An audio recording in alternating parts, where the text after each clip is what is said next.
ओम शांति। आज 16 मई 2021। आज अव्यक्त मुरली है। मुरली का शीर्षक है नए वर्ष बाप समान बनने का वर्ष है। तो आज त्रिमूर्ति बाप तीन संगम को देख रहे थे। पहला बाप और बच्चों का, दूसरा युग का संगम, तीसरा आज वर्ष का संगम माना 1987 का लास्ट दिन था।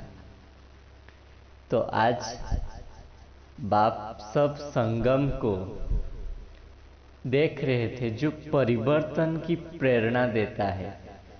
बाप और बच्चों का संगम सर्वश्रेष्ठ भाग्य, श्रेष्ठ प्राप्तियों की अनुभूति कराती है।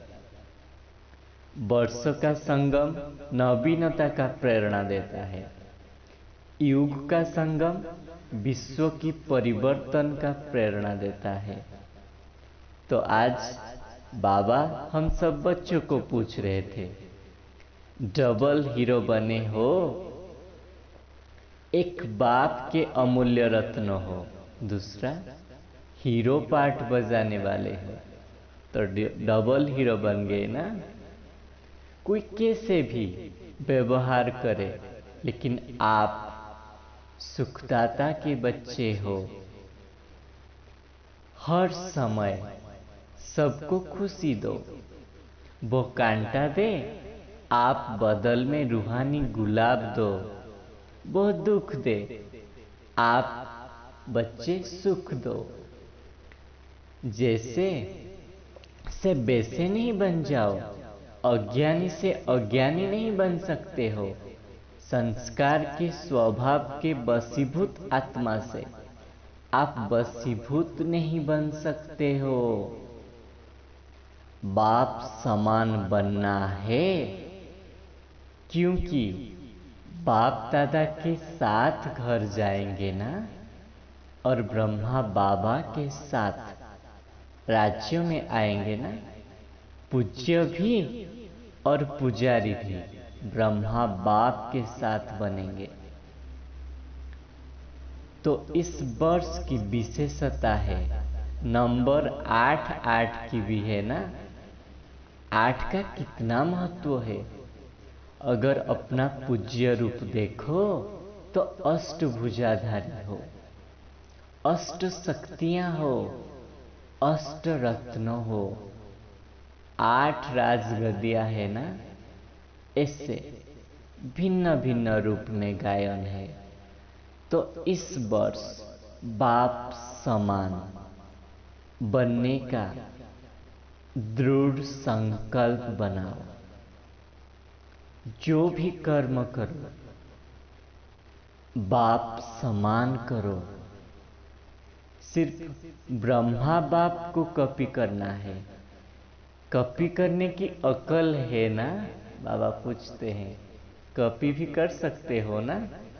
कोई नई चीज नहीं करनी है, सिर्फ ब्रह्मा बाप के कदम पर कदम रखना है। क्योंकि ब्रह्मा बाप जैसा अनुभवी कोई नहीं है। अनुभवी को कॉपी करना कितना सहज है और कितना फायदा है। फिर बाबा ने कहा, बाप भी इस समय मीठी बंधन में बंध गया है।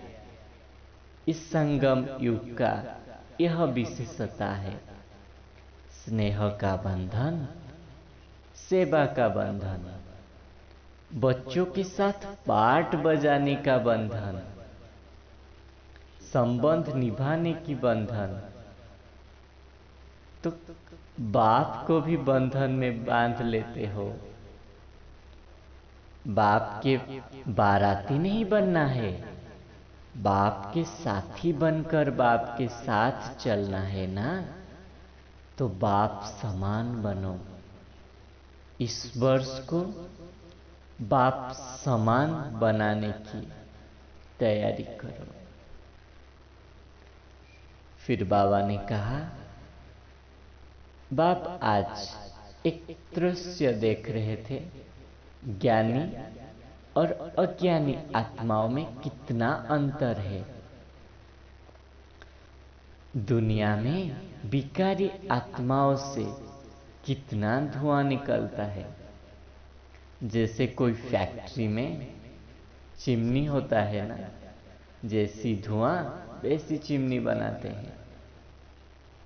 वैसे ही विकारी आत्माओं की दृष्टि से, संकल्प से, कर्म से कितनी विकार की धुआं निकल रही है। और इस विकारी वायुमंडल में आप ज्ञानी आत्माएं, ज्ञानी बच्चों ने हर संकल्प में, हर बोल में, हर दृष्टि में फरिश्तापन की दुआएं निकलती है। तो अब चेक करो, कभी कभी दुआओं के बदले धुआं तो नहीं निकलता है। सदैव फरिश्तेपन की दुआ निकलनी चाहिए। फिर बाबा ने कहा, व्यर्थ को न देखना, न सोचना, यह है अपने ऊपर दुआ करना। अगर कोई व्यर्थ बात देखी हुई, बस सुनी हुई, उसको वर्णन करता है, अर्थात व्यर्थ बीज का वृक्ष बना देता है, वायुमंडल में फैल जाता है। कैसे? एक दूसरों को सुनाएगी, फिर दूसरे ने तीसरे की सुनाएगी, तो ये बीज वृक्ष में परिवर्तन हो जाएगी। तो वायुमंडल का क्या होगा? वही व्यर्थ नेगेटिव वाइब्रेशन फैलेगा। इसीलिए बाबा ने कहा, व्यर्थ अगर दिखाई भी देता है तो उसको अपने अंदर समा दो। फिर बाबा ने वरदान में कहा, विजयी रत्न कैसे बन सकते हो? कभी भी पहले से यह संशय का संकल्प उत्पन्न ना हो कि मालूम नहीं, फेल तो नहीं हो जाऊंगा। संशय बुद्धि होने से ही हार होती है। इसलिए सदा यही संकल्प हो कि हम विजय रत्न, विजय प्राप्त करने के लिए आए हैं। विजय तो हमारा जन्मसिद्ध अधिकार है। ऐसे अधिकारी बनकर कर्म करने से विजय अर्थात सफलता की अधिकारी अवश्य प्राप्त होगी। इससे विजय रत्न बन जाएंगे। इसलिए मास्टर नॉलेजफुल के मुख से ना मालूम का शब्द निकल नहीं सकता। तो हमें निश्चय बुद्धि बनना है, संशय बुद्धि नहीं। तब ही हम माया के ऊपर विजय प्राप्त कर विजय रत्न बनेंगे। फिर बाबा ने स्लोगन में कहा, रहम की भावना सहज ही निमित्त भाव इमर्ज करा देती है। तो हम जितना रहम दिल बनेंगे, उतना विश्व परिवर्तन में निमित्त बन जाएंगे। निमित्त भाव को अपने अंदर इमर्ज कर सकेंगे। अच्छा, ओम